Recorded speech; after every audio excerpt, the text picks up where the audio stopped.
Hello all. Alright, does anybody know how the elections are run here in the US? Unfortunately, it has nothing to do with you or I. People that make under millions of dollars. If you're like a $20,000 a year person or $10,000 or $30,000, you have no control over how the candidates are picked. Let's go to the board and I'll show you what I mean. Okay.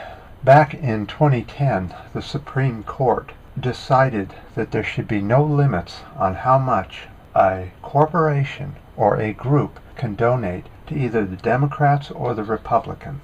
It has to go to the organization and not the candidate. Candidates can be donated directly to, but there's a limit of $2,700 per person. Unfortunately, the Citizens United gave no limits so that the corporations could organize super PACs. Well, what is a super PAC? Of course, a super PAC is something like General Electric, Raytheon, Boeing. All the military industrial complex corporations get together and donate millions of dollars to either the Democrats or the Republicans. And it really doesn't matter which one gets the money because both are the same. They get their orders from the same people, so they will do the same thing. So it makes no difference whether a D or an R wins here in the U.S. And of course, if you look at the corporate mainstream news outlets, they're always talking about Jeb Bush or Hillary Clinton. Nobody else counts except for the little tidbits that they throw out there every now and then about like Bernie Sanders or Trump or something like that. These little guys are considered people that will bring people into either party. And again, it doesn't matter which party. If you're into Bernie Sanders, then you bring your money into the Democrats. If you're a Trump, then you bring it into the Republicans, but they have the same trunk, just two heads, same body. So, unfortunately, we're going to have to go find out what these super PACs have already done to the elections here in the U.S. This is an example of why people in the U.S., the citizens of the U.S., will have nothing to do with the 2016 election because of this fact alone. So it's being estimated that this year alone, the two corporate parties will raise $10 billion in super PAC funds. $10 billion. And this is why it's impossible for the everyday USan to make any difference, is because the super PACs so far this year have raised $230 million just for the Republicans. In comparison, the candidates themselves have only raised $65 million. Not even close. See, this year's Bilderberg decided who and where and what would take place around the world in the way of election. And they have decided that it's either going to be Jeb Bush or Hillary Clinton. And that's it. And this is how they're going to do it, with super PACs. And they've just started, and they're already up to $230 million. Estimated cost of both parties' election, $10 billion. Taking a little break here in this heat. Third day of really high temperatures and humidity just skyrocketing, dirty air.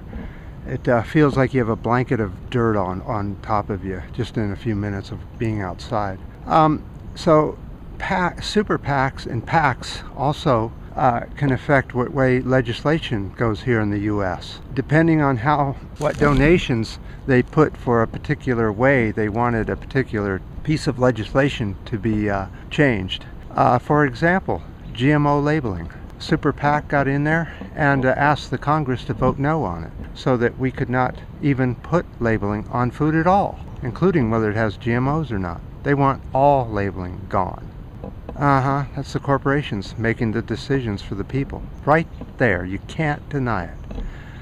Voting for the D's, voting for the R's, it's going to get you more of this. We've got to get over voting for these two wretched, filthy, well, oh, by the way, the fog has now decided to show up. And it's going to cool things off tonight. Oh, that's so good. It's so hot. So if you think that you need to vote and all that, you can go vote, but honestly, it's already been decided for you. That's why I keep saying, if you're going to put money into politics, put it into the non-corporate party candidates like Jill Stein, uh, Jesse Ventura. There are many out there that don't have anything to do with the two corporate parties. And you just don't have to have all this corruption and military and banking corporations controlling our elections. One of the big contributors, of course, Visa and the different credit card companies, because they keep putting in more and more restrictions and more fees if you're late. So anyway, so that's what I wanted to cover today, and I really think it's important for us to think about something other than somebody feeding us what we don't even know we don't want or do want. We just automatically go in and vote for either D's or R's, and that's all we do.